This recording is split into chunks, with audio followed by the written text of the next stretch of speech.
Green euro bond آپ نے جو لانچ کیا اور جس کی وجہ سے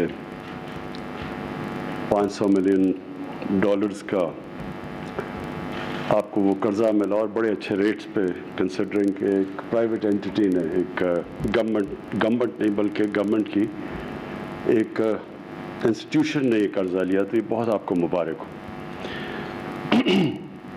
دوسری میں مبارک آپ کو دینا چاہتا ہوں کہ یہ جو آپ نے جس تیزی سے ڈیمز کے اوپر پروگریس کیا، میں نے جب شروع میں لانچ کیا بادشاہ ڈیم اور پھر ممن ڈیم، تو میں 2 سال میں اتنا پروگریس واقعی نہیں سمجھ رہا تھا کہ ہوگا، اور وہ اس لیے نہیں کہ آپ کے اوپر کوئی شک تھا، بدقسمتی سے ہمارے پاکستان کی جو چیز ہمیں ایک بہت بڑی کمزوری ہے وہ امپلیمنٹیشن پہ ہے۔ ہم پروجیکٹس کر بھی دیتے ہیں، اس کی امپلیمنٹیشن بڑی سلو ہوتی ہے، اور میں ابھی بھی جو اپنی 2.5 سالہ حکومت میں بھی میں دیکھ رہا ہوں کئی چیزیں ہماری امپلیمنٹیشن ٹائم سے بہت پیچھے ہے۔ تو جو میں نے آپ کی ممن ڈیم اور بادشاہ ڈیم میں جو پروگریس دیکھا، میں اس لیے خاص طور پہ آپ کو اس چیز کی خراج تحسین پیش کرتا ہوں کہ بڑا زبردست پروگریس ہے۔ اور اس کے بعد یہ جو ہمارا پورا ڈیکیڈ آف ڈیمز کہ 10 سال ہم وہ چیزیں کرنے جا رہے ہیں جو ہمیں 50 سال پہلے کرنی چاہیے تھی۔ مجھے افسوس سے کہنا پڑتا ہے کہ جو اس ملک کا پوٹینشل ہے، جو ایک وقت جب میں اور شوکت ترین ہم جب پاکستان میں بڑے ہو رہے تھے تو پاکستان کا ایک بڑا مختلف سٹیٹس تھا دنیا میں۔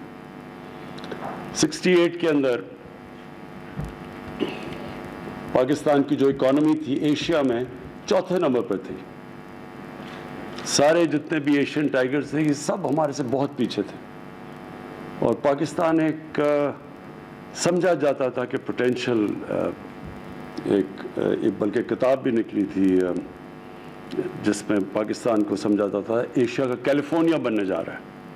تو ہم بڑی تیزی سے آگے جا رہے تھے، اور اس کی ایک بہت بڑی وجہ ہماری پلاننگ کمیشن تھی۔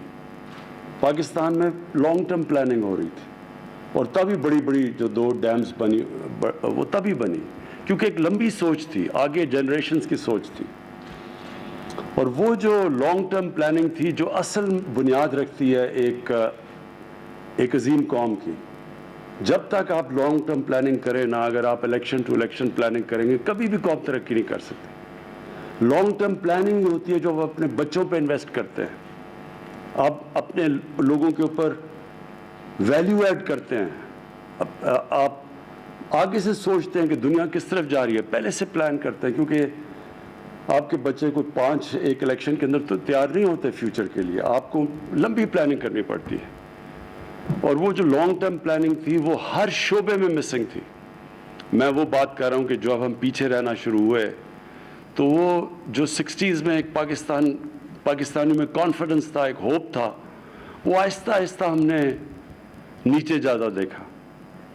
اور یہ جو پچھلے 30-35 سال ہیں یہ اس کے اندر، یعنی میں اپنا بتاتا ہوں، جب میں ہندوستان سے کرکٹ کھیل کے جب پاکستان آتا تھا 80s کے اندر بھی، تو لگتا تھا کہ ایک غریب ترین ملک سے امیر ترین ملک میں آ گئے ہیں، اتنا کانٹراسٹ تھا ہندوستان اور پاکستان میں۔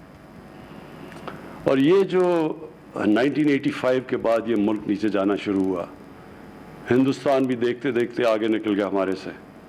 لیکن جو سب سے حیرت انداز چیز ہے وہ یہ کہ بنگلہ دیش جب ایسٹ پاکستان علیحدہ ہوا تو یہاں ہم لوگوں سے سنتے تھے کہ جی ہمارے اوپر بوجھ پڑا ہوا ہے بہت بڑا، وہاں سائیکلون آ جاتا ہے، وہاں تباہی میں جاتی ہے، ہم عام ڈرائنگ رومز میں سنتے تھے۔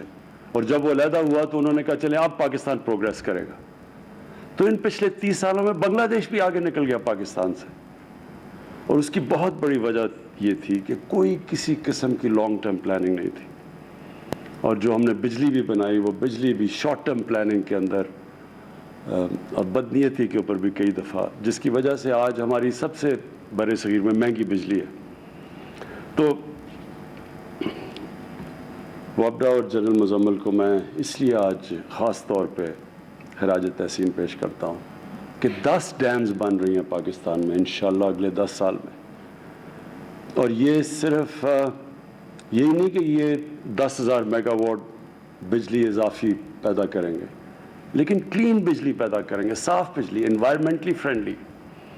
پاکستان کی اس وقت ہمیں سب کو سوچنا چاہیے کہ ہمارا جو ملک ونریبل ہے کلائمیٹ چینج سے, جو گلوبل وارمنگ سے پاکستان وہ 10 ملکوں میں سب سے زیادہ متاثر ہے. تو آج سے ہمیں اپنی آگے آنے والی نسلوں کا سوچنا چاہیے کہ ہم ان کے لیے کیا کیا قدم اٹھائیں تاکہ ان کی زندگی بہتر ہو, یہ نہ کہ ہم ایک وہ پاکستان چھوڑ کے جائیں کہ ان کے لیے عذاب ہو پاکستان. تو اس کے اندر یہ کلائمیٹ چینج کو اوائڈ کرنے کے لیے, گلوبل وارمنگ کو اوائڈ کرنے کے لیے, اور پاکستان وہ کی ہمارے گلیشیئرز کے اوپر جو اس کا ایفیکٹ آ رہا ہے, ابھی بھی آ رہا ہے اور آئے گا اگر ہم نے یہ قدم نہ اٹھائے, تو اس سے جو امپیکٹ پڑے گا پاکستان کی واٹر سیکیورٹی پہ اور سیکیورٹی پہ.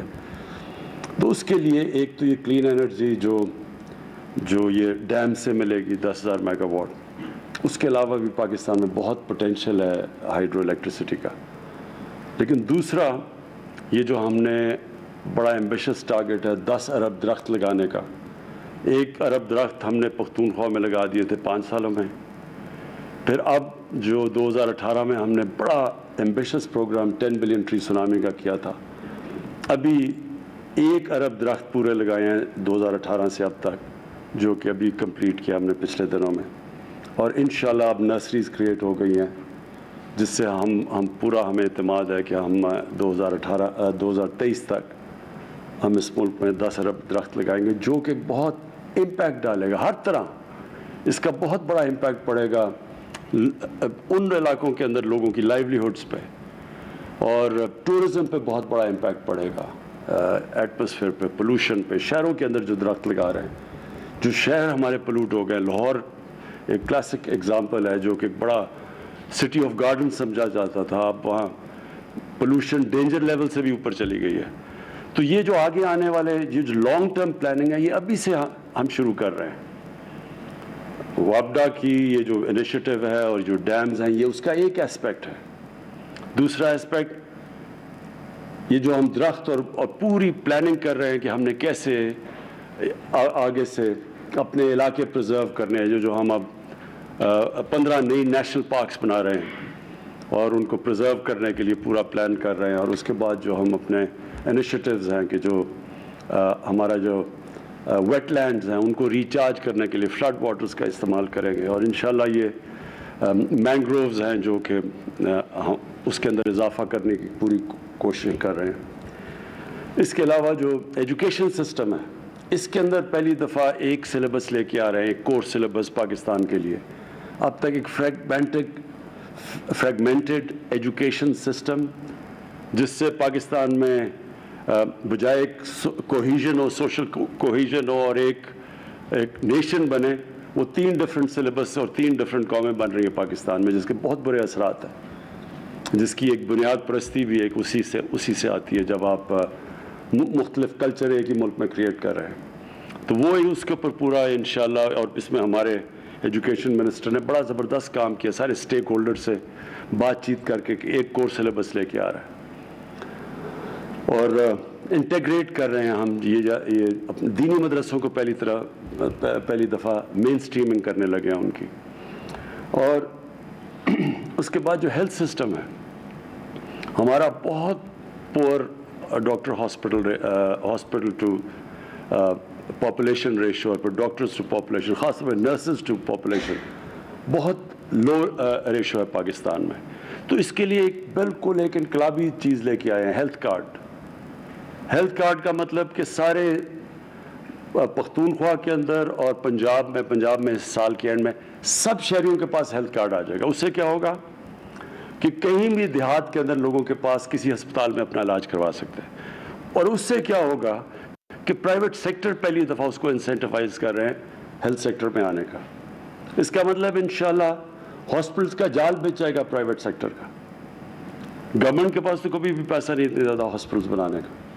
تو اس سے ایک پورا ایک ہیلتھ سسٹم, یہ ہیلتھ کارڈ نہیں ہے, ہیلتھ سسٹم ہے. یہ بھی فیوچر کے لیے بڑا ضروری ہے کیونکہ پاکستان میں ہماری جو بیسک ہیلتھ ہے وہ بہت کمزور ہے, ہماری چائلڈ مورٹیلٹی ہے, ہماری جو عورتیں پریگننسی کے ٹائم پہ مرتی ہیں وہ سب سے دنیا میں ہم بدقسمتی سے اوپر ہے. نیوٹریشن کا بہت بڑا ایشو ہے, اس کے اوپر پورا پروگرام لے کے آ رہے ہیں, اسٹنٹنگ کے اوپر. یہ ساری لانگ ٹرم پلاننگ میں آپ کو بتا رہا ہوں. اور پھر آبویسلی جو اکنامک ڈیولپمنٹ ہے, اب ویلتھ کریشن کی طرف جا رہے ہیں کیونکہ ابھی ہم نے اپنی اکانومی تو اسٹیبلائز کر لی لیکن ہمارے پر قرضے چڑھے ہوئے ہیں. قرضے تو تب اتریں گے جب ملک میں ویلتھ کریشن ہوگی. تو ویلتھ کریشن کے لیے جو چیزیں کر رہے ہیں ہم, اب کنسٹرکشن کو پوری طرح پاکستان میں 2 شہر اس وقت لاہور میں ایک سینٹرل بزنس ڈسٹرکٹ اور جو راوی سٹی ہے, یہ بہت میگا پروجیکٹس ہیں. اور انشاءاللہ کراچی میں جو بنڈل آئلینڈ کا پروجیکٹ ہے وہ بھی ایک بڑا ایک نیا شہر بنانے کا. یہ ساری چیزیں ویلتھ کریٹ کریں گے. پھر جو انڈسٹری کو ہم پروموٹ کر رہے ہیں, انڈسٹریلائزیشن کی طرف جا رہے ہیں. پہلی دفعہ اتنی گروتھ ہوئی ہے لارج اسکیل انڈسٹری کے اندر. تو انڈسٹریلائزیشن 60s کے بعد سب سے زیادہ انسینٹیوز دے رہے ہیں انڈسٹری کو. اور پھر جو ایگریکلچر ہے جو اس کی بیک بون ہے ملک کی, اس کے اندر ریکارڈ گروتھ ہوئی ہے اس باری. لیکن اس سے بھی ابھی ہم نے بہت آگے جانا ہے. سیڈ ڈیولپمنٹ کے نئی ٹیکنیکس آ گئی ہیں. لائف سٹاک, پاکستان میں اتنی زیادہ گائے بھینسیں ہیں لیکن ہم سوکھا دودھ امپورٹ کرتے ہیں کیونکہ ہم نے کبھی کوشش ہی نہیں کی ان کی جینیٹک امپروومنٹ کے اندر کہ 6 گنا زیادہ دودھ دیتی ہیں باہر کی بھینسیں گائے. تو پاکستان میں کیا ہم دگنی بھی کر دیں تو پاکستان نیٹ ایکسپورٹر ہو جائے گا. تو یہ ساری چیزیں انشاءاللہ اب ایک لانگ ٹرم کی طرف جا رہے ہیں. جو یہ میں جس وجہ سے آج یہاں خاص طور پہ یہ جو آپ کو خراج تحسین پیش کرنے آیا تھا کیونکہ یہ ہے لانگ ٹرم. یہ جو 10 ڈیم ہیں اگر 50 سال پہلے یہ بن چکی ہوتی, اس سے جو پاکستان میں جتنا ہمارا ابھی تک پانی ہے 14 MAF ہے, تو یہ جب یہ 10 ڈیمیں بنیں گی اتنا ہی اور پانی اویلیبل ہو جائے گا جس سے 1 لاکھ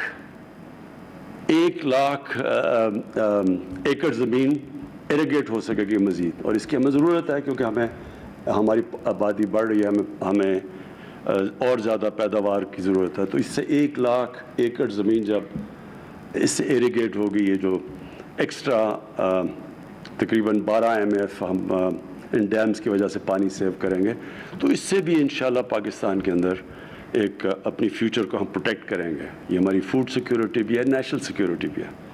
تو میں پھر سے آپ کو اور آپ کی ٹیم کو خراج تحسین پیش کرتا ہوں.